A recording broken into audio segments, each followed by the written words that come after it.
చిన్న ప్రార్థన చేసుకుని వాక్య ధ్యానం చేద్దాం.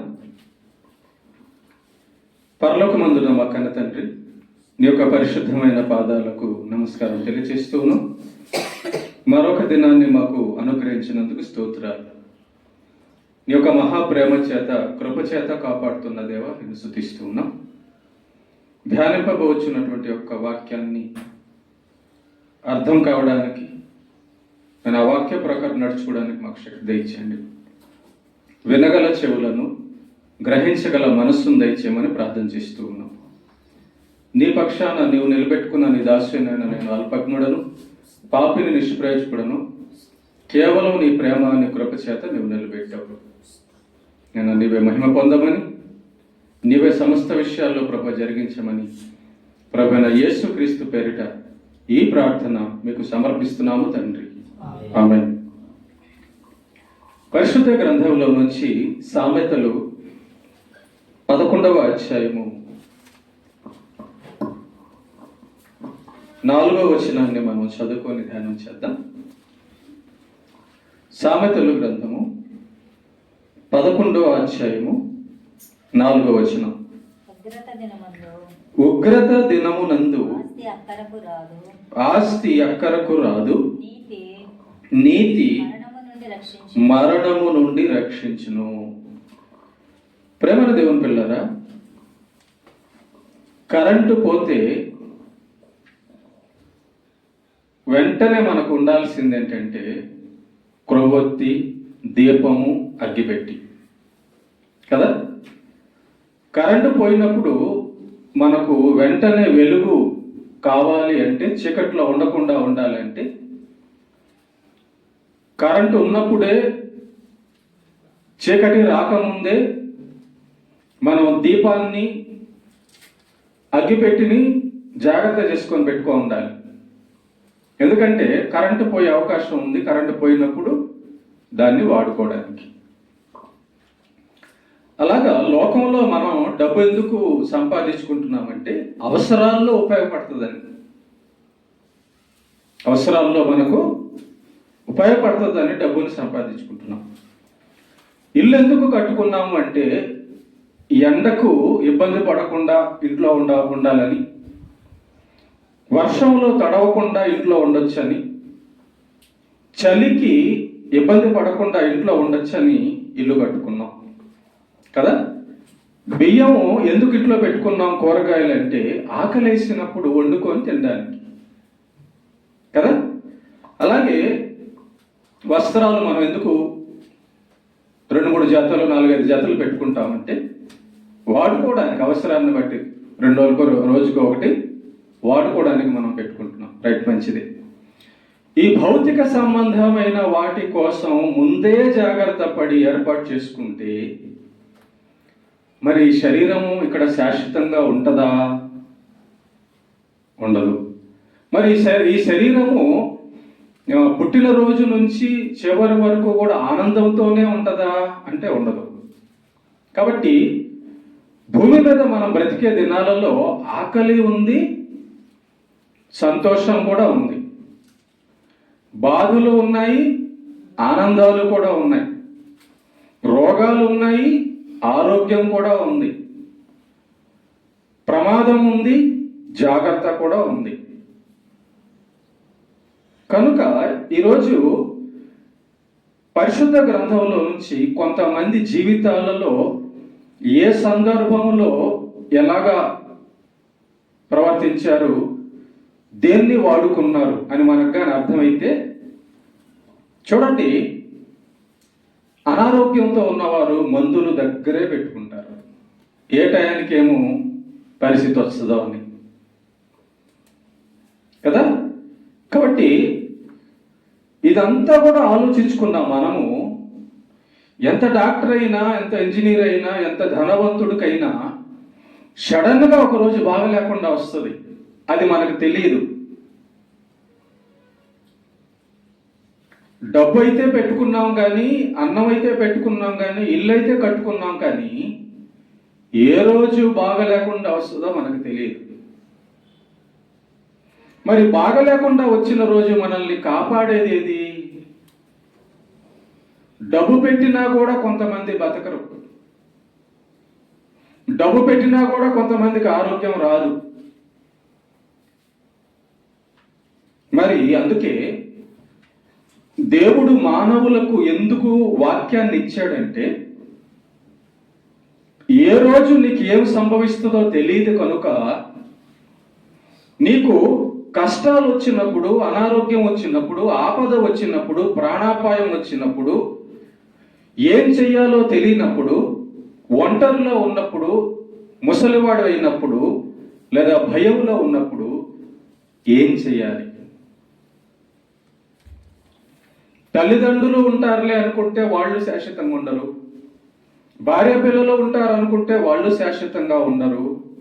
కాబట్టి మానవ జీవితం అనేది రేపేమి సంభవిస్తుందో మనకు తెలియదు. కాబట్టి ఈ కష్టాలు ఖచ్చితంగా వస్తాయి, ఈ సమస్యలు ఖచ్చితంగా వస్తాయి. కాబట్టి నువ్వు ఎంత డబ్బు సంపాదించుకో, ఎంత ఆరోగ్యం ఉన్నా, ఎంతమంది కుటుంబం ఉన్నా, ఒక రోజున మానవునికి భూమి మీద కష్టం అనేది తప్పనిసరి.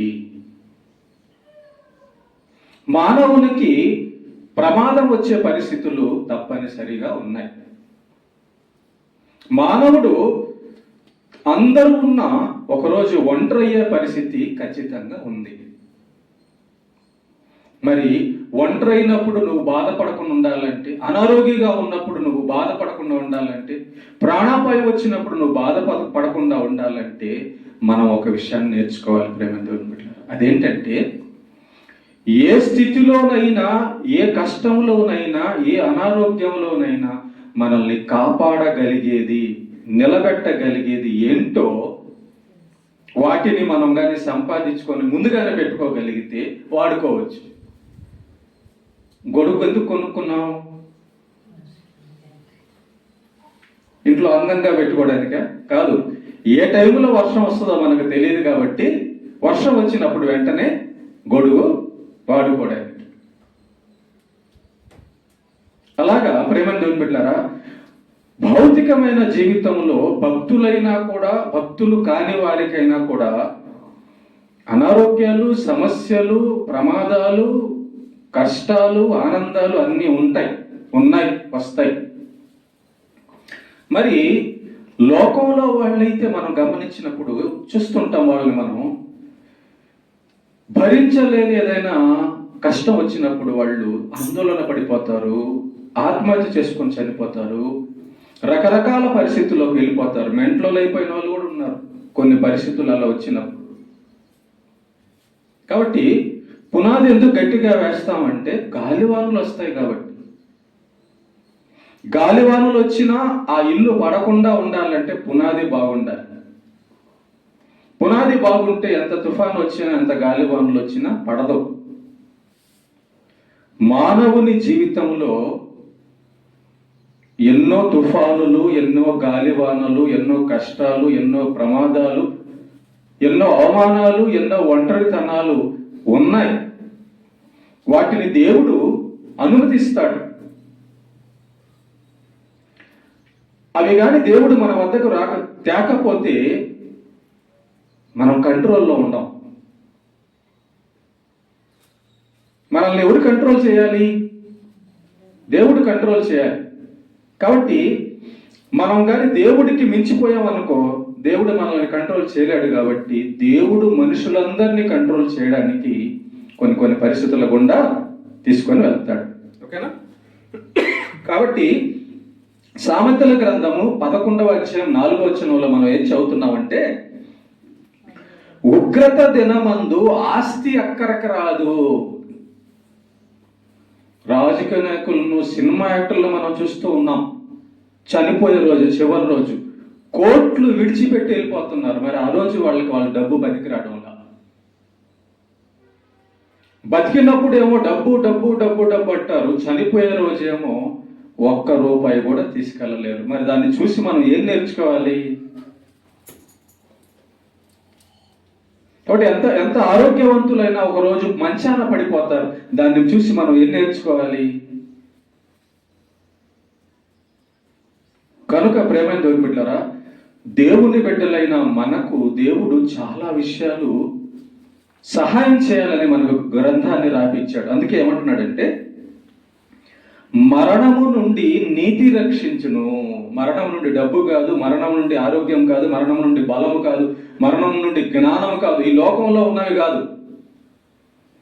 మరణము ఒక వ్యక్తికి చనిపోయే సమస్య వచ్చినప్పుడు ఆ వ్యక్తిని రక్షించేదంట నీతి అంట. మనం భక్తుల జీవితాల్లో కానీ గమనిస్తే వాళ్ళు జ్ఞానము కలిగి భక్తిని చేశారు. ఏ జ్ఞానము? లోకం ఏమనుకుంటుందంటే డబ్బు సంపాదిస్తే జ్ఞానం అనుకుంటుంది, లోకం ఏమనుకుంటుందంటే బాగా చదివితే జ్ఞానం అనుకుంటుంది, లోకం ఏమనుకుంటుందంటే మంచి ఆరోగ్యం ఉంటే జ్ఞానం. కానీ ప్రమాదంలో ప్రాణాపాయంలో పడినప్పుడు ఏది కావాలి? ఒంటరైనప్పుడు ఏది కావాలి? డాక్టర్లు మా వల్ల కాదన్నప్పుడు ఏది కావాలి? అవి కానీ మనం సంపాదించుకోగలిగితే అలాంటి సమయాల్లో మనం ధైర్యంగా నిలబడవచ్చు. కాబట్టి మన దేవుడు నిజమైన దేవుడు కాబట్టి, ఆయన భవిష్యత్తు ఎరిగిన వాడు కాబట్టి, మనము బాగుండాలని ఆయన ముందుగానే కొన్నిటిని మనకి దాచుకోండి అన్నాడు, కొన్నిటిని సంపాదించుకొని పెట్టుకోండి అన్నాడు. అందుకే తల్లిదండ్రులు కానీ పెద్దలు ఏమంటారంటే, 4 రూపాయలు సంపాదించుకోండి, అది అవసరానికి వస్తుంది అంటారు. 4 వస్తువులు సంపాదించుకోండి, అది అవసరమైనప్పుడు వాడుకోవచ్చు అంటారు. అలాగే దేవుడు మనతో ఏమంటున్నాడంటే, మరి తన బిడ్డలు కూడా భూమి మీద ఉన్నారు కదా, తన పిల్లలమైన భక్తులమైన మనం కూడా భూమి మీద ఉన్నాం కాబట్టి, మన శరీరాలు కూడా మట్టి శరీరాలే, మాంసపు శరీరాలే కాబట్టి, భక్తిహీనుల్లాగే భక్తులకు కూడా ఎండ తగులుతుంది, వర్షం తగులుతుంది, అనారోగ్యం రావచ్చు, ఒంటరవచ్చు, సమస్యల్లో పడవచ్చు, రకరకాల పరిస్థితులు వస్తాయి. మరి అన్నులేమో చెదరిపోతారు, అన్నులేమో గందరగోళ పరిస్థితుల్లో పడిపోతారు. మరి దేవుణ్ణి కలిగిన మనమేమో కూడా అలాగే అయిపోతే వాళ్ళకి మనకి ఇంక తేడా ఏముంది? అందుకే దేవుడు బైబిల్లో కొన్ని జీవితాలను నడిపిస్తూ రాపిస్తూ మనకు చూపించాడు అనమాట. ఇదిగో ఈ పరిస్థితి అతనికి వచ్చింది, అప్పుడు ఏం చేశాడో చూడు, అతను ఏం దాచిపెట్టుకొని ఏం వాడాడో చూడు అని మనకు తెలియజేస్తున్నాడు. కాబట్టి ఈరోజు కొంతమంది జీవితాలను మనం కానీ గమనించగలిగితే, యెషయా గ్రంథము 38వ అధ్యాయము 1వ వచనానికి కానీ మనం వెళ్తే చూడండమ్మా. యెషయా గ్రంథము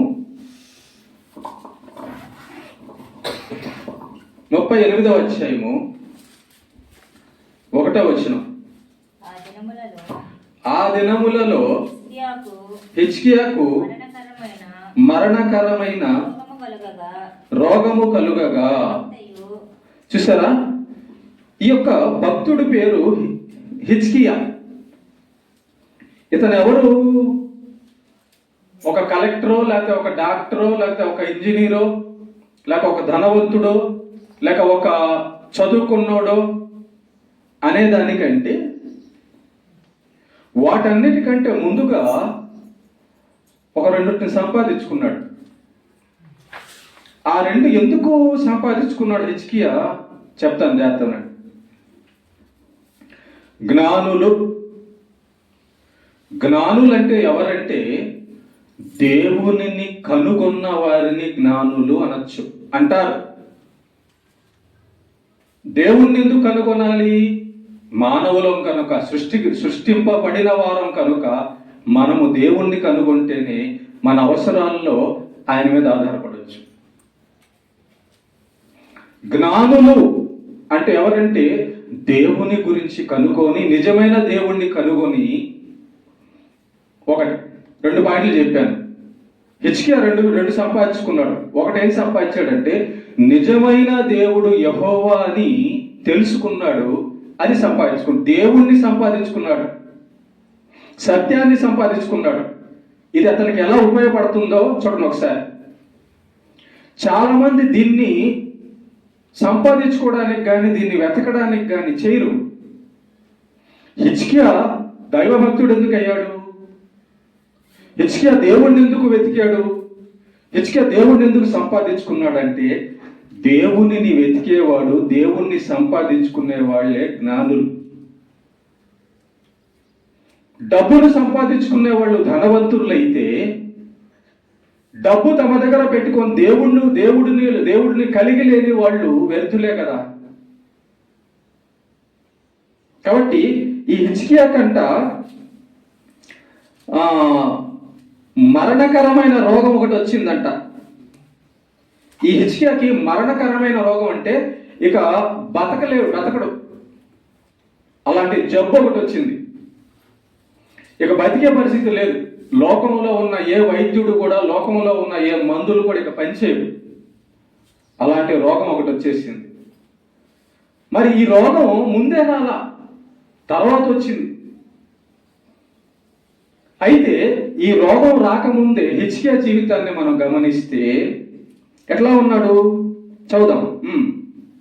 కలుగగా మరణకరమైన రోగము కలుగగా ప్రవక్తయు ఆమోజు కుమారుడైన యెషయా అతని వద్దకు వచ్చి, నీవు మరణమవుచున్నావు, బ్రతుకవు కనుక నీవు నీ ఇల్లు చక్కబెట్టుకొనమని యెహోవా సెలవిచ్చుచున్నాడని చెప్పగా, అతడు తన ముఖమును గోడ తట్టు తిప్పుకొని, యెహోవా యథార్థ హృదయుడనై సత్యముతో నీ సన్నిధిని నేనెట్లు నడుచుకొంటినో, నీ దృష్టికి అనుకూలముగా సమస్తమును నేనెట్లు జరిగించుతునో కృపతో జ్ఞాపకము చేసుకొనమని హిజ్కియా కన్నీళ్లు విడిచుచు యెహోవాను ప్రార్థింపగా. జాగ్రత్త. ప్రవక్త వచ్చాడు హిజ్కియా దగ్గరికి. ప్రవక్త వచ్చి, హిజ్కియా, ఇక నువ్వు బతకవు, ఇక నువ్వు చనిపోతావు, నీకు మరణకరమైన రోగం వచ్చేసింది అని చెప్పాడు. వెంటనే హిజ్కియా ఏం చేశాడు? అయ్యో, ఇక నేనేం చేయాలి, నాకు అర్థం కాదే, ఇక నేను బతకను అనుకొని తన మనస్సును ఆందోళనలో పెట్టుకోవాలా. ఎప్పుడైతే ఆ యొక్క ప్రవక్త వచ్చి, యెషయా ప్రవక్త వచ్చి హిజ్కియాతో చెప్పాడో, హిజ్కియా చేసిన పనేంటో తెలుసా? అతడు తన ముఖమును గోడ తట్టు తిప్పుకొని ప్రార్థన చేయడం మొదలు పెట్టాడు. చూడండి, అంటే ప్రార్థన అంతకుముందే అలవాటై ఉంది, అంతకుముందే చేస్తున్నాడు. ప్రార్థన గురించి, ప్రార్థన అవసరమని హిజ్కియాకి తెలుసుంది. దేవుడు ఉన్నాడని తెలుసుకో ఉన్నాడు, దేవుణ్ణి నమ్మున్నాడు. కాబట్టి మరణకరమైన రోగం వచ్చినప్పుడు ఎవరిని సంప్రదించాలో, ఎక్కడికి వెళ్ళాలో హిజ్కియాకి అర్థమైంది. ఆ మరణం నుంచి ఎవరు తప్పించగలడో హిజ్కియాకి అర్థమైపోయింది. అందుకే ప్రవక్త వచ్చి చెప్పంగానే గోడ తట్టు తన ముఖమును తిప్పుకొని ప్రార్థన చేయడం మొదలు పెట్టాడు. చూడండి, అంటే ప్రార్థన అవసరమైద్దా? ప్రార్థన ఉపయోగపడిద్ది, అవసరమైంది కాబట్టి ప్రార్థన చేస్తూ ఉన్నాడు హిజ్కియా. ప్రార్థన నేర్చుకో ఉన్నాడు. మనలో చాలా మందికి ప్రార్థన అంటే లెక్క ఉండదు, ప్రార్థన చెయ్యరు, ప్రార్థన యొక్క ప్రాముఖ్యత అవసరం తెలీదు. అందుకే మరణకరమైన రోగం వచ్చినప్పుడు అల్లాడిపోతారు, ఏం చేయాలో తెలియదు. అప్పుడు ఏది మరణకరమైన రోగం వచ్చినప్పుడు దేవుణ్ణి వెతుకుతారు కొంతమంది అయితే అసలు దిక్కు తెలియక చనిపోతారు. కాబట్టి ఈ యొక్క హిజ్కియా గారు చూడండి, ముందుగానే మరణకరమైన పరిస్థితులు వస్తాయి, అనారోగ్య పరిస్థితులు వస్తాయి. అప్పుడు నేనేం వాడుకోవాలి, నేనేం చేయాలంటే దేవుణ్ణి కనుగొనుంటే, దేవునికి ప్రార్థన చేస్తే మానవులందరికీ పరిస్థితి వస్తుంది. కాబట్టి అప్పుడు నేను దేవుడి దగ్గర అడుక్కోవచ్చు, దేవుడి దగ్గర స్వస్థత పొందొచ్చని ప్రార్థన నేర్చుకొని ఉన్నాడు హిజ్కియా గారు. ప్రార్థన నేర్చుకొని ఉన్నాడు. తర్వాత ఏం చేస్తున్నాడు? ప్రార్థన ఒకటేనా? చూడండి, యెహోవా దేవుడితో మాట్లాడుతున్నాడు. బతుకు దినములంతా కూడా ఏదో ఒక సమస్య వస్తుంది, ఏదో ఒక కష్టం వస్తుంది, ఏదో ఒక అపాయం వస్తుంది. కాబట్టి ఆ అపాయంలో నుంచి, ఆ రోగంలో నుంచి, ఆ సమస్యల్లోంచి నన్ను కలెక్టర్ కాదు, ప్రధానమంత్రి కాదు, ధనవంతుడు కాదు, చదువుకున్నవాళ్ళు కాదు, ఇంట్లో వాళ్ళు కాదు, నా బలం కాదు, నన్ను కాపాడాల్సింది దేవుడు అనుకొని తెలుసుకొని ఉన్నాడు. అప్పుడు అవసరానికి వాడుకోవాలని ప్రార్థన చేస్తూనే ఉన్నాడు. దేవుణ్ణి పిలుస్తున్నాడు. కష్టం వచ్చినప్పుడు కంటే ముందే దేవుణ్ణి పిలుస్తున్నాడు. జాతనండి. కష్టం రాకముందే దేవుణ్ణి పిలుచుకోవడం అలవాటై ఉంది అది హిజ్కియాకి. సమస్య రాకముందే దేవుడితో మాట్లాడడం హిజ్కియాకి అలవాటై ఉంది. ఏమండి, సమస్య రాకముందే దేవుడితో సంబంధం, దేవుడి దగ్గర దేవుడి సన్నిధిలో ప్రార్థన చేస్తున్నాడు కాబట్టి దేవుని విషయాలు హిజ్కియాకి తెలుసు. అప్పుడు ఏమంటున్నాడు, యెహోవా యథార్థ హృదయుడునై సత్యముతో నీ సన్నిధిని నేను ఎట్లు నడుచుకుంటునో, నీ దృష్టికి అనుకూలంగా సమస్తమును నేను ఎట్లా జరిగించుతునో కృపతో జ్ఞాపకము చేసుకోమంటున్నాడు. చూడండి, అడుగుతున్నాడు, దేవుడి దగ్గర చెప్తున్నాడు, దేవా నా హృదయాన్ని యథార్థంగా ఉంచుకోమన్నావు కదా, ఇదిగో నువ్వు చెప్పినట్లుగా నేను నా హృదయాన్ని యథార్థంగా ఉంచుకొని ఉన్నా. అంటే యథార్థత అంటే ఉన్నతి ఉన్నట్టుగా, ఏ కపటము లేదు, ఏ అబద్ధము లేదు, ఏ మోసము లేదు, అవునంటే అవును, కాదంటే కాదు. అలాగా నా హృదయాన్ని నువ్వు పెట్టుకోమన్నావు కదా, మరి నువ్వు చెప్పినట్టుగానే నా హృదయాన్ని యథార్థంగా పెట్టుకొని ఉన్నాను. ఒకటి. రెండోది, సత్యము, నీ వాక్యమే సత్యము, నీ మాటే సత్యము కదా. నీ మాట, నీ ఆజ్ఞ చొప్పున నీ మాట నేను ధ్యానిస్తున్నాను, నీ మాట నేను వింటున్నాను, నీ ఆజ్ఞ ప్రకారం నేను నడుస్తున్నా. రెండోది చూసారా, మొట్టమొదటిదేమో యథార్థతను సంపాదించుకొని పెట్టుకోమన్నాడంట, అవసరం వచ్చినప్పుడు వాడదామని. రెండోదేమో వాక్యం ధ్యానిస్తున్నాడు, దేవుని మాట ధ్యానిస్తున్నాడు, దేవుని ఆజ్ఞ ప్రకారం నడుచుకుంటున్నాడంట. అది రెండోది ఉపయోగపడుతుందని వాక్యము, రెండోది సత్యము. మూడోది నీ సన్నిధి, మందిరం విడవడం లేదంట.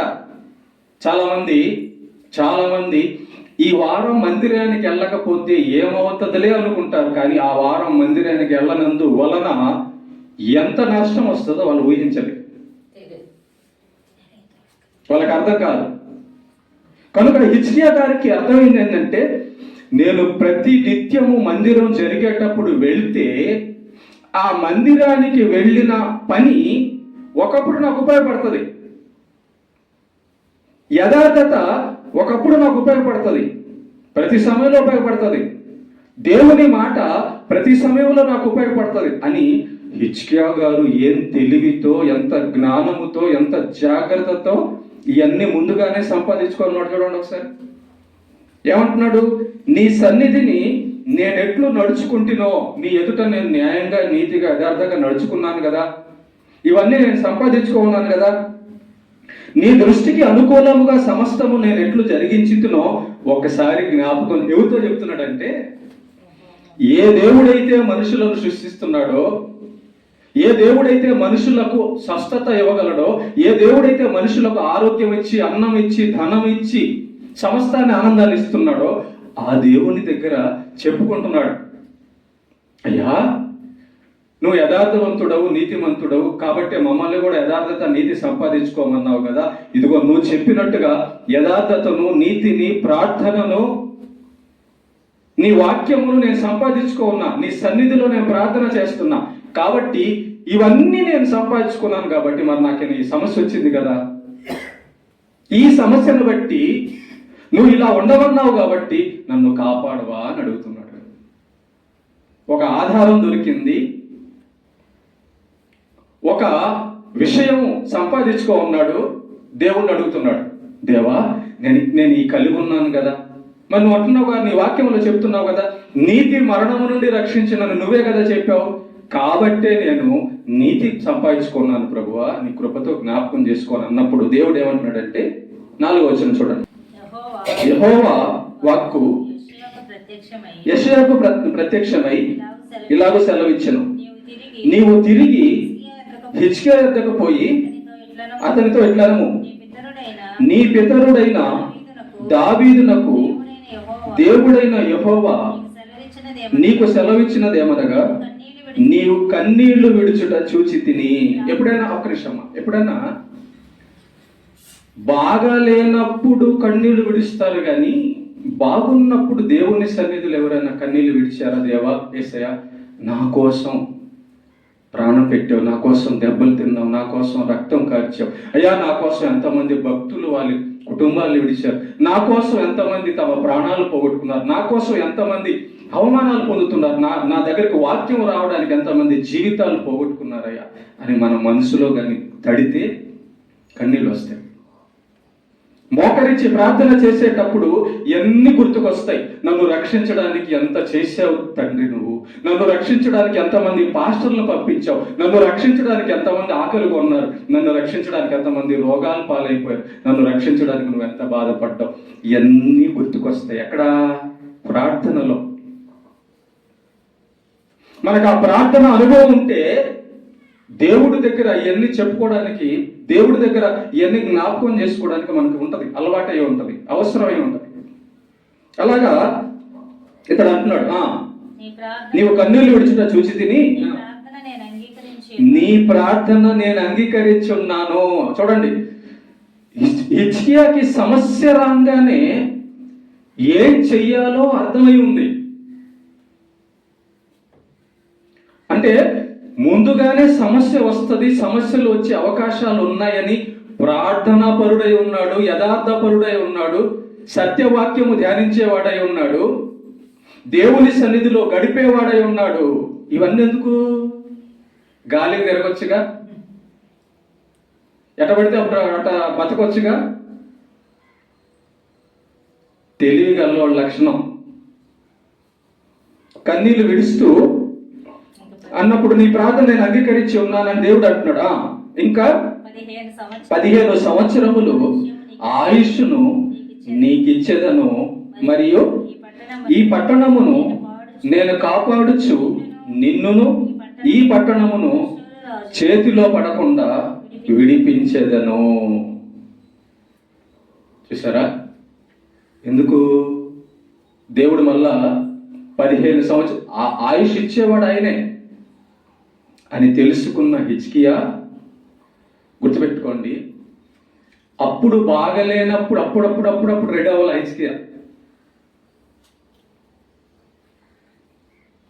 సడన్ గా ఏ రోజు బాగలేకుండా మంచంలో పడిపోతారో ఎవరికి తెలియదు. సడన్ గా ఏ పాము వచ్చి కలిసేస్తుందో తెలియదు. సడన్ గా ఎవరు వచ్చి ఏం చేస్తారో తెలియదు. మానవ జీవితం, రేపటి జీవితం మనకు తెలియదు. కనుక ఈ హిజ్కియా గారి దగ్గర నుంచి మనం నేర్చుకోవాల్సింది ఏంటంటే, ముందుగానే ఈ భూమి మీద మనం జీవిస్తున్నాం కాబట్టి ఆ జీవిత కాలంలో ఏ సమస్య వచ్చినా తట్టుకోవడానికి ఉపయోగపడవలసినవి ముందుగా సంపాదించుకొని పెట్టుకొనుట. నువ్వెవరన్నా అడుగు, నీకేం పిచ్చా ఏందరా, డబ్బులు ఎందుకురా బ్యాంకులో పెట్టుకుంటున్నావు అని అడిగావనుకో, నువ్వు పిచ్చోడురా అంటాడు. మరి ఇంత పెద్ద ఇల్లు ఎందుకు కట్టుకున్నావురా, నీకేమో పిచ్చా అంటే నీకు పిచ్చిరా అంటాడు. రే పనికి ఎందుకు వెళ్తున్నావు, నీకేమైనా పిచ్చా అంటే నీకు పిచ్చిరా అంటాడు. ఎందుకంటే భౌతిక సంబంధమైనవి ముందుగానే పెట్టుకొని ఉంటే అవసరానికి వాడుకోవచ్చని లోక సంబంధమైన జ్ఞానానికి తెలిసింది. కానీ వాళ్ళందరికీ అర్థం కానిది ఏంటంటే, చనిపోయే టైంలో కాపాడేది డబ్బు కాదు, వైద్యులు చేతులు ఎత్తేసినప్పుడు కాపాడేది డాక్టర్ కాదు అని వాళ్ళకి తెలియలా. అందుకే దేవుడు మనకు ఒక గ్రంథాన్ని ఇచ్చి, ఎంత మంచి దేవుడో, ఏ టైంలో నువ్వు ఎలాగ ఉండాలో, ఏ టైంలో నువ్వు రక్షణ పొందుతావో దేవుడు మనకు అనుగ్రహించాడు. ఈ హిజ్కియా జీవితాన్ని మనం చూస్తున్నప్పుడు ముందుగానే యథార్థ హృదయం, ముందుగానే ప్రార్థన, ముందుగానే సత్యవాక్యం, ముందుగానే మందిరం కలిగి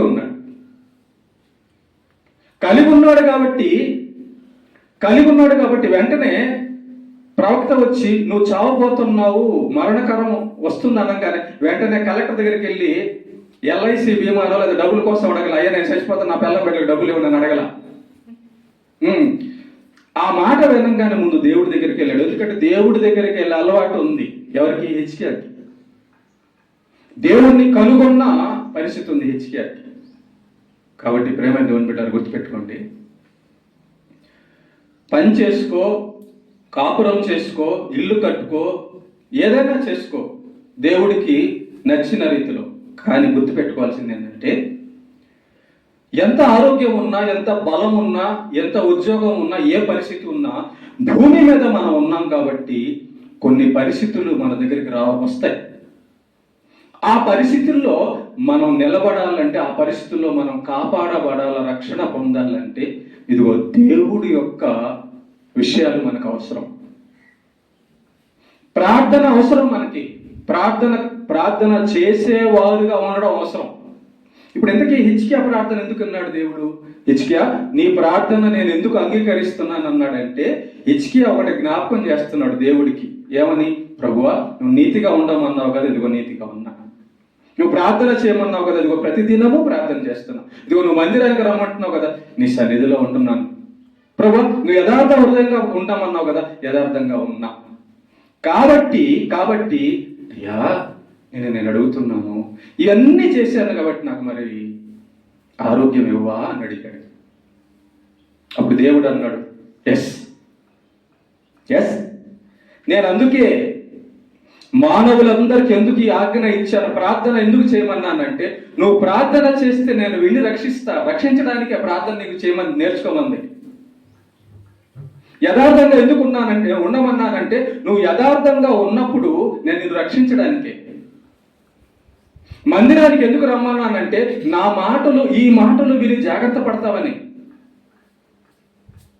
ఏమండి, మానవులు ఎంత గుంటలో, ఎంత లోయలో, ఎంత ప్రమాదములో పడిపోయి లోకంలో కలిసిపోతున్నారు చూడండి. ఎంత అజాగ్రత్తతో, దేవుడి భయం లేకుండా, దేవుని నీతి లేకుండా, ప్రార్థన లేకుండా, సత్యము లేకుండా, మందిరం లేకుండా మానవులందరూ ఎంత ధైర్యంగా, ఎంత నిర్లక్ష్యంగా, ఎంత మూర్ఖంగా బతుకుతున్నారో ఒకసారి ఆలోచన చేయండి. మనం అలాగా ఇబ్బంది పడకుండా ఉండాలనే దేవుడు మనకి ప్రేమని తోడుపెట్టారా ఇవన్నీ అందించాడండి. నువ్వు అన్నం కావాల్సి ఉన్నప్పుడు ప్రార్థన చేసి పనికి వెళ్ళు. నీ అవసరాలు కావాలన్నప్పుడు దేవునికి ప్రార్థన చేసి పొందుకో. అంటే పొందుకోవాలంటే ఇవన్నీ ఉండాలి. మరి ప్రార్థన అనుభవం, యథార్థ హృదయపు అనుభవం, విశ్వాసపు అనుభవం, నీతి అనుభవం, మందిర అనుభవము, వాక్యము నేర్చుకున్న, వింటున్న, పాటిస్తున్న అనుభవాలు మనకు ముందుగానే ఉండాలి. ఓకే, ఇంకొక వ్యక్తిని చూద్దాం. దానియేలు గ్రంథము 6వ అధ్యాయము 22వ వచనం.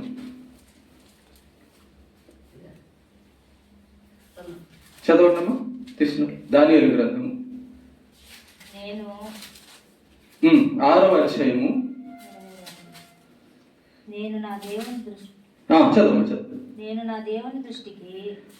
నేను నా దేవుని దృష్టికి నిర్దోషినిగా కనబడితిని గనుక ఆయన తన దూతను నంపించి సింహములు నాకు ఏ హానియు చేయకుండా వాటి నోళ్లు మోయించెను.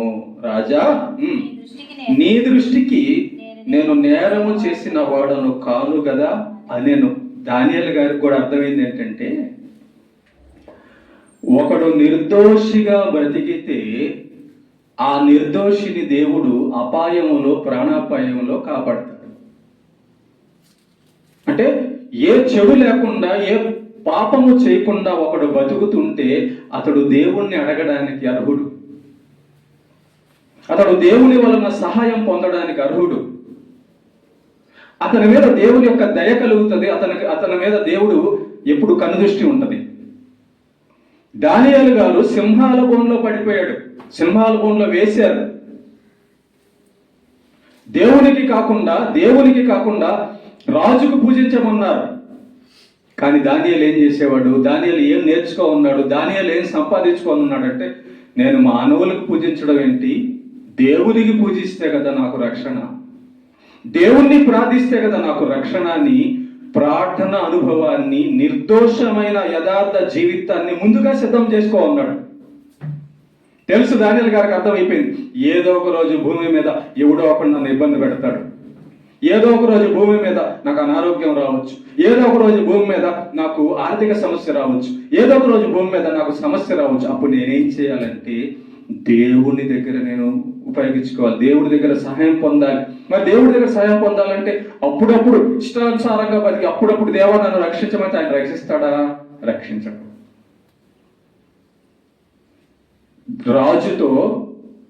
రాజుతో దానియేలు గారు చెప్తున్న సీక్రెట్ ఏంటో తెలుసా? రాజు అడిగాడు, దానియేలు, నేను సింహాల బోన్లో వేసాను కదా, ఎలా బతికావు? సింహాలు ఏంటి, నిన్ను వదిలేయడం ఏంటి? ఆశ్చర్యం అనిపించింది రాజుకి ఆశ్చర్యం అనిపించింది. అసలు సింహాల బోనులో వేస్తే ఇంతవరకు ఏ మనిషిని కూడా సింహాలు వదలలేదే, చంపేసాయి కదా, నువ్వు ఎలా బతికావు? ఆ సీక్రెట్ నాకు చెప్పవా అంటున్నాడు. ఎవరు అడుగుతున్నారు? రాజు అడుగుతున్నారు. ఎవరిని? దానియేలుని అడుగుతున్నాడు. ఏమండి, రాజుకు తెలియంది, రాజుకు అవసరమైన అన్నీ ఉంటాయి కదా, కానీ రాజు వచ్చి దానియేలు దగ్గర అడుగుతున్నాడు, దానియేలు, నీ ప్రాణాన్ని కాపాడింది ఏది? సింహాల నుండి నిన్ను కాపాడింది ఎవరు అంటే అప్పుడు దానియేలు గారు చెప్తున్నాడు, రాజా, నేను దేవునితో సంబంధం కలిగి ఉన్నా, దేవుణ్ణి ఎరుగున్నా, దేవునితో దేవునితో ప్రార్థన చేస్తూ ఉన్నా, యథార్థ హృదయుడని నిర్దోషమైన హృదయుడ జీవితాన్ని కలిగి ఉన్నా, కాబట్టి సింహాల బోన్లో నువ్వు నన్ను వేసినప్పుడు నేనేం చేశానో తెలుసా? నా దేవునికి రోజు మాట్లాడి నా దేవునికి చెప్పుకున్నా, రోజు ప్రార్థన చేసి నా దేవునికి చెప్పుకున్నా, రోజు ప్రార్థన చేసి నా తండ్రికి చెప్పుకున్నా, రోజు ప్రార్థన చేసి నా సృష్టికర్తకి చెప్పుకున్నా, రోజు ప్రార్థన చేసి నా జీవాధిపతికి చెప్పుకున్నాను. ఆయన సింహాలకు ఆజ్ఞ ఇచ్చాడు, ఏయ్ నా బిడ్డ అక్కడ ఉన్నాడు, జాగ్రత్త, నోరు తెరవబాకండి అనగానే అవన్నీ కాముగా కూర్చున్నాయి రాజా అన్నాడు.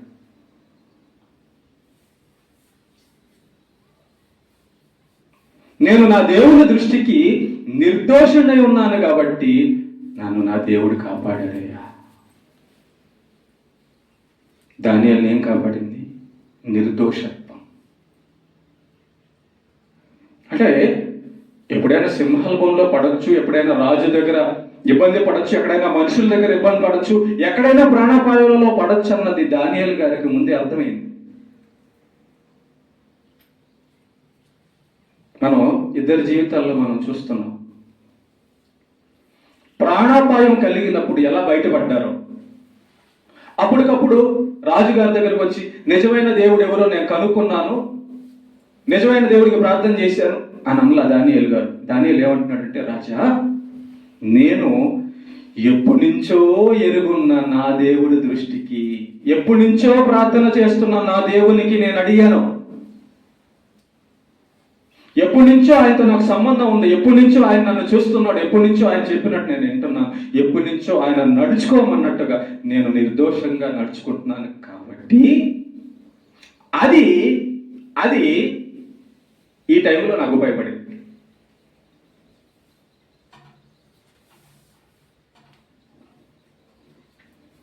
చాలా మెయిన్ ఇంపార్టెంట్ అయిన విషయాలు ఇవన్నీ కూడా. నువ్వు పేదోడైనా ధనవంతుడైనా నో ప్రాబ్లం, నువ్వు ఎవరైనా నో ప్రాబ్లం, కానీ దేవుని గురించిన విషయాలు నీ దగ్గర మన దగ్గర లేకపోతేనే ఆ టైంలో మనం ఓడిపోతాం, పడిపోతాం, నష్టపోతాం. హిజ్కియాకి ఎవరు చెప్పారు ఇవన్నీ సంపాదించుకోమని? దానియేలు గారికి ఎవరు చెప్పారు ఇవన్నీ సంపాదించుకోమని? కర్ర పట్టుకొని ఎవరన్నా కొట్టారా సంపాదించుకోమని? కాబట్టి గుర్తుపెట్టుకోండి, నేను ముగిస్తున్నాను ప్రేమ దేవుని బిడ్డలారా. ఎప్పుడు కూడా ఎవరికి ఏ టైం వస్తుందో మనకు తెలియదండి, ఎవరు ఏ పరిస్థితుల్లో పడిపోతారో మనకు తెలియదు. కాబట్టి ముందుగా మనం సిద్ధం చేసుకోవాల్సింది ఏంటంటే, మనల్ని దేవుడు చూసినప్పుడు రైట్, ఈమె కరెక్ట్గానే ఉంది, ప్రార్థన చేస్తున్నాడు, ప్రార్థన చేస్తుంది, యథార్థంగా ఉంది, మంచి జీవితం కలిగి ఉంది అని దేవుడి దృష్టికి మనం అనిపించుకునేటట్టుగా ముందుగానే, ఆ సమస్యలో పడకముందే, ఆ అపాయం రాకముందే మనం కానీ దేవుడిని విషయాలు సిద్ధం చేసుకొని ఉంటే ఆ టైంలో వాడుకోవచ్చు. దేవుడు నీకు కష్టం వచ్చినప్పుడు ప్రార్థన నేర్చుకో అనలా, విసుకక నిత్యము ప్రార్థన చేయమన్నాడు. నీ ఇంట్లో సమస్య వచ్చినప్పుడు ప్రార్థన చెయ్యి, నీ ఇంట్లో సమస్య వచ్చినప్పుడు మందిరానికి రా, బాగున్నప్పుడు ఊరెళ్ళిపో అనలా. నిత్యము, ప్రతి నిత్యము ప్రార్థనలో, వాక్యములో, నీతిలో ఉంటే ఒకరోజు నీ దగ్గరికి సమస్య వస్తుంది, అప్పుడు దీన్ని వాడుకుందు అన్నాడు. డబ్బులు నీ దగ్గర ఉంటే అవసరమైనప్పుడు వాడుకుంటాం. డబ్బులు నీ దగ్గర లేవనుకో, అప్పు అప్పు అప్పు అని అడుగుతాం. ఏమంటారు? మా దగ్గర లేదంటారు. అప్పుడు నువ్వు ఒత్తాడు అవుతావు. అవునా కదా? మరి ప్రాణరక్షణ ఎవరు ఇస్తారు? దేవుడు ఇవ్వాల. ఆ దేవుడి దగ్గర ముందు నుంచి అడుక్కొని ఉంటే, ముందు నుంచే దేవుడి దగ్గర కూర్చొని ఉంటే, ముందు నుంచి దేవుడి దగ్గర సంబంధం కలిగి ఉంటే, ఆ సమస్య వచ్చినప్పుడు అయ్యా హిజ్కియాలాగా చూసావా, నేను మందిరానికి రోజు వెళ్తున్నాను కదా, ప్రార్థన రోజు చేస్తున్నాను కదా, నువ్వు చెప్పినట్టు నేను బతుకుతున్నాను కదా, మరి నన్ను కాపాడవా అని అడగడానికి అర్హత ఉంటుంది. ఇలాగా భక్తులు మనకు నేర్పిస్తున్నారు. దేవుడు మనకు ముందుగానే కాపాడడానికి మనల్ని ప్రేమించి ఎన్ని రాపించాడు. ఈ లోక జీవితం ఆ తాత్కాలికం, కొద్ది రోజులే. కాబట్టి ఈ కొద్ది రోజుల్లోనే ఎన్ని కష్టాలు, ఎన్ని రోగాలు, ఎన్ని ఆనందాలు, ఎన్ని అవమానాలు చూస్తున్నాము మనం. ఎక్కువ రోజులు కాదు, ఈ కొద్ది రోజుల్లోనే ఎన్ని కష్టాలు, ఎన్ని ప్రమాదాలు, ఎన్ని అనారోగ్యాలు, ఎన్ని సంతోషాలు చూస్తున్నాం. మరి వీటన్నిటిలో మనల్ని కాపాడుతున్నది, కాపాడబడవలసింది ఎలాగంటే దేవుడితో. కనుక సిద్ధం చేసుకొని ఉండాలి ఎప్పుడు ప్రార్థనని, నీతిని, విశ్వాసాన్ని. ఇంకో మాట నేను చెప్తా. 12 సంవత్సరాల నుంచి రక్తస్రావ రోగి స్త్రీ ఉంది. ఆమె ప్రతి డాక్టర్ దగ్గరికి వెళ్ళింది కానీ వైద్యం కాల, స్వస్థత పడల. అప్పుడు ఏం చేసిందంటే ఆమె విశ్వాసంతో యేసయ్య ఒక వస్త్రము తాకింది. ఎప్పుడైతే విశ్వాసాన్ని వాడిందో చూడండి, స్వస్థత కలిగింది. ఏ వాడింది అక్కడ ఆమె? విశ్వాసాన్ని. మరి అది ఆ విశ్వాసం డబ్బులు పెట్టుకుంటే కొనేది కాదు, కొట్టులో దొరికేది కాదు. అందుకే దేవుడు ఆమెతో అంటాడు, కుమారి నీ విశ్వాసము నిన్ను రక్షించెను అంటాడు. నీ ప్రార్థన నిన్ను రక్షించను, నీ యథార్థత నిన్ను రక్షించను, నువ్వు వాక్యం చదవడం నిన్ను రక్షిస్తుంది. నీతి మరణము నుండి నీతి అంటే ఇది దేవుని మాటే. నీతి అంటే ఎవరు? దేవుడే. ప్రార్థన నీతి. కాబట్టి ఇవంతా కూడా ప్రేమ దేవుని బిడ్డలారా, ముందుగా మనం సంపాదించుకొని పెట్టుకొని ఉంటేనే చివరి టైంలో ప్రసంగ గ్రంథంలో కూడా ఒక మాట అంటాడు, దుర్దినములు రాకముందే. దుర్దినములు అంటే ముసలోడు అయిపోతావు, అప్పుడు నీకు ఎవరు బలం? అనారోగ్యం అయిపోతావు, అప్పుడు నీకు పరిస్థితి ఏంటి? రోగం వస్తే మంచాన పడేసి అంత ముద్ద పడేస్తారు కానీ నీ పక్కనే కూర్చొని 24 గంటలు ఎవరు కూర్చోరు. చనిపోయినప్పుడు, మరణకరమైన రోగం వచ్చినప్పుడు నిన్ను ఒక్కనే తీసుకెళ్లి పడేస్తారు కానీ నీతో ఎవరు రారు. కాబట్టి ప్రేమను చూడమంటారా, ఇవన్నీ మనం సంపాదించుకొని కలిగి ఉంటే వాడుకోవచ్చు. హిజ్కియా వాడుకున్నట్టుగా, దానియేలు వాడుకున్నట్టుగా, ఆ స్త్రీ వాడుకున్నట్టుగా ఎంతోమంది భక్తులు మనకు బైబిల్లో చూపిస్తున్నారు. ఏ టైములో ఎలా రక్షణ పొందారు, తప్పించుకున్నారు. ఓకే, కనుక మనందరం కూడా చేయాల్సిన పని ఏంటంటే ముందుగా భక్తిని సంపాదించుకొని పెట్టుకొని ఉండాలి. భక్తి, ఇవన్నీ కలిపితే భక్తి. యెహోవా యందు భయభక్తులు కలిగి ఉండుట జ్ఞానము. సామెతలు 1:7. యెహోవా యందు భయభక్తులు కలిగి ఉండుట జ్ఞానం. జ్ఞానం అంటే తెలివిగల్లోడు అంటే ఏ టైములో ఏది వాడాలో తెలిసినోడు. ఏ టైములో ఏది వాడాలో తెలిసినోడు జ్ఞాని అంటే. కాబట్టి ఏ టైములో ఏది వస్తుందో ఆ టైంలో వాడాలంటే ప్రార్థన కావాలి. మరి ఉందా ప్రార్థన? మన దగ్గర ఉందా? నీతి మన దగ్గర ఉందా? విశ్వాసం మన దగ్గర ఉందా వాడుకోవడానికి? ఇవి కదా సంపాదించుకోవాల్సింది. ముందు ₹1 ఖర్చు లేకుండా హిజ్కియా రోగం తగ్గింది. ₹1 ఖర్చు లేకుండా దానియేలు బయటపడ్డాడు. ₹1 ఖర్చు లేకుండా రక్తస్రావ స్త్రీ రోగి స్వస్థపడింది. డబ్బు కాదు, దేవుని యందలి విశ్వాసము, నీతి మరణము నుండి రక్షించింది. పర్సనల్ జీవితం దేవుడితో కలిగి ఉండాలి. మనకి దేవునితో పర్సనల్ జీవితం కలిగి ఉండాలి. దేవుడు చెప్పినవి మనం సంపాదించుకొని పెట్టుకో, అవి మనకు ఉపయోగపడతాయి. కానీ బంధువులు ఎన్ని రోజులు ఉంటారు? ఈ ఇల్లు వాకిల్లి డబ్బు ఎన్ని రోజులు మనతో ఉంటుంది? ఈ అవసరమే. కానీ సమస్యల్లో మనం తప్పించుకోవాలంటే దేవుడు చెప్పినవి మరీ అవసరం, ముఖ్య అవసరం. ఆ టైంలో సమస్య రాగానే హిచ్కా చేసింది ఏందో తెలుసా? మోకరిచ్చాడు. ప్రార్థన చేస్తే దేవుడు కరుణిస్తాడని వెంటనే మోకరిచ్చాడు. అంతకు ముందు నుంచే దానియేలు ప్రార్థన నేర్చుకోన్నాడు. ప్రార్థనాపరుడు, యథార్థవంతుడు. ఓకే, కాబట్టి మనం ప్రేమను దేవుడు పెట్టారా? ఇంకా నువ్వు కలెక్టర్ దగ్గర అవసరంలా, డాక్టర్ దగ్గర అవసరంలా, ఇంకోటి దగ్గర అవసరంలా, అవసరాన్ని బట్టి మనం మానవ రీతిగా వెళ్ళాలి. కానీ అందరికంటే ముందు మనం సంప్రదించాల్సింది దేవుడు. అందరికంటే ముందు దేవుడు చెప్పినవి మన దగ్గర పెట్టుకో ఉండాలి, జేబులో, హృదయంలో. దేవుడు చెప్పినవి మన దగ్గర పెట్టుకొని ఒక్కొక్కటి తీసి వాడాలి. అప్పుడు ముందు హిజ్కియా ఏం వాడాడు? ప్రార్థన, మోకరిచ్చాడు. చూసారా? ముందు ప్రార్థన వాడేశాడు. సమస్య రాగానే ముందు ప్రార్థన వాడేశాడు. సమస్య రాగానే యథార్థతను వాడుతున్నాడు. అయ్యా, నీ దగ్గర నేను యథార్థంగా ఉన్నాను కదా, నా హృదయాన్ని చూడు అంటున్నాడు. నీ మాట నేను ధ్యానిస్తున్నాను కదా, చూడు అంటున్నాడు. ఇవన్నీ దేవుడు మనల్ని కాపాడడానికి ఎంత మంచోడంటే, దేవుడు నిన్ను నన్ను కాపాడడానికి ఆ టైంలో నేర్చుకోమన్నాడు. ఇవన్నీ ముందుగా ఎందుకు పెట్టుకోమన్నాడు అంటే నిన్ను నన్ను కాపాడడానికి. ఒక మాట చెప్పి నేను ముగించేస్తాను.